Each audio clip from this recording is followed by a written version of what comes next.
Hello guys, welcome back to our channel. Today's video we're gonna work on our 2021 Mazda 3. This is the turbo model that we have. We're gonna do a brake job. We're gonna change the rotors and brake pads. I think the same for turbo and non-turbo. Should be a simple, straightforward, and that's the simple tools we need. We need a 70mm socket to get the lug nuts out, and also that will be the same for the brake the caliper bracket. These two big bolts will be 17. You need a 13mm socket for the caliper itself, the two bolts that holding the caliper in place. You need a flathead screwdriver, a little bit thicker one, so you can push the piston all the way back in its place, and some brake cleaner and some lubricant for the brake pins. Definitely need your part, like the new rotors and brake pads. Also, if you have a impact, will help you get the lug nuts easy. And if you have the lock here, the safety one, you're just gonna need the key for it. That will fit on top of it. So we're gonna reject the car up. Make sure you guys gotta have a stand under for safety. I'm just gonna leave it like this. It should be easy and quick, and I'm not gonna go really underneath the car, but just for safety, and the car is not gonna drop. Make sure you have a jack stand under. So let's go ahead and get that removed. Then we'll get turn the wheel toward my side, which is this side is a passenger, the right side, so I can have easy access to the caliper bracket bolts from the back. So let's go ahead and start.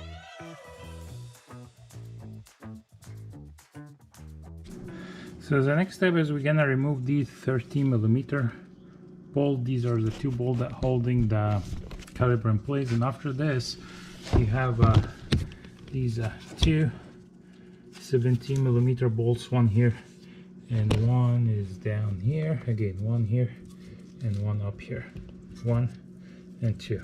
But before we do any of this, we're gonna go with, as usual, our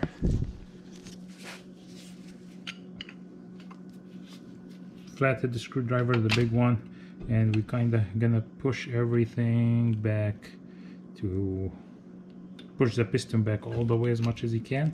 That will make your life easy, so you don't have to get anything like C-clamp or anything to push your piston back. So again, the reason we're changing, the car has good miles, but it has a crack in one of the rotors here. A piece of it like chipped and make a lot of noise. It's not safe, so it's time. The bed itself has plenty of life, I think, if we remove them.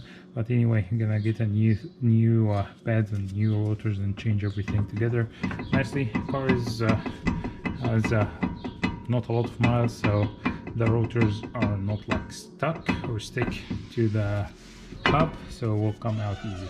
So let's go ahead, remove everything, the caliper and then the bracket, then we'll clean everything and I'll show you how we're gonna change it.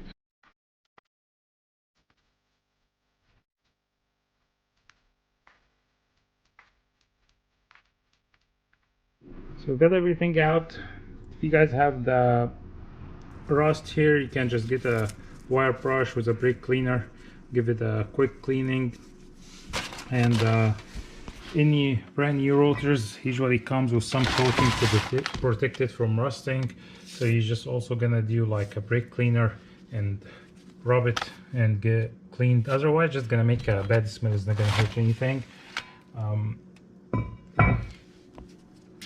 Here, these are the new pads. You always make sure you get the right one in the right place.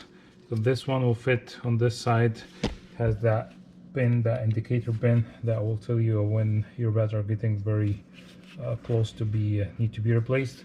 That will be different than the other side. The kit doesn't come with any hardware, so we're gonna reuse this one. So we're gonna actually also use a wire brush and brake cleaner and clean all the dust and rust, all the dirt from it. So let's go ahead, start our cleaning process. And after that, after clean everything, we're gonna use a lubrication for these two pins here with the lubrication, and almost that will be it. Easy and straightforward.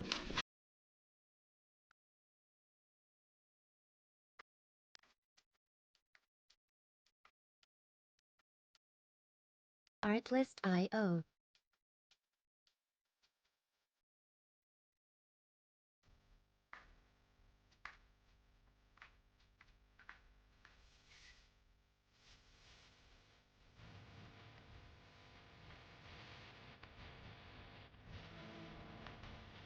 Music licensing reimagined. So we got everything ready. Gonna start with the rotor, and just like to put one of the lug nuts that will hold it in place so it doesn't keep playing and doesn't give me a hard time when I'm installing the brackets and everything back.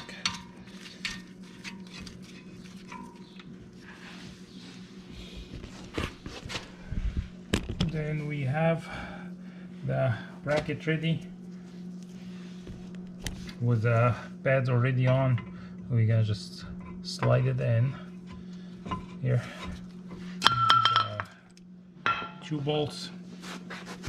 We'll go over the torque specification, but to be honest guys, I'm not sure if they are correct or not. I didn't reach the dealer, it's a weekend, so I was trying to search online and these are the numbers I found. But anyway, you can just go with your hand sense if you do that, or you just like call the nearest close by dealer, might give you an accurate number. But for these two big ones should be about 74 foot-pound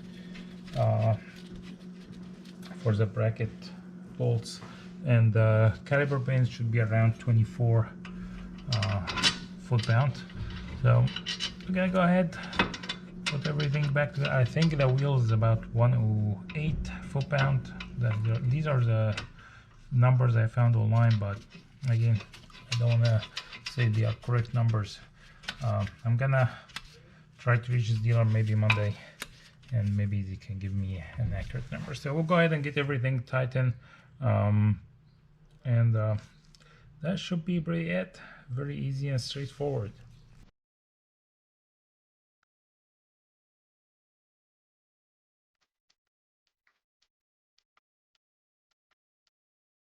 Artlist.io. Here we go guys, finished the job. We did the other side as well. Again, just maybe an hour maximum of a job that will save you a bunch of money. But the brake and rotor maybe cost me the performance brake website, I think it's about 260 70 bucks for shipping and tax, everything included. But again, easy job, save you a bunch of money. Thank you guys for watching. Please like, subscribe to our channel, and have a good one.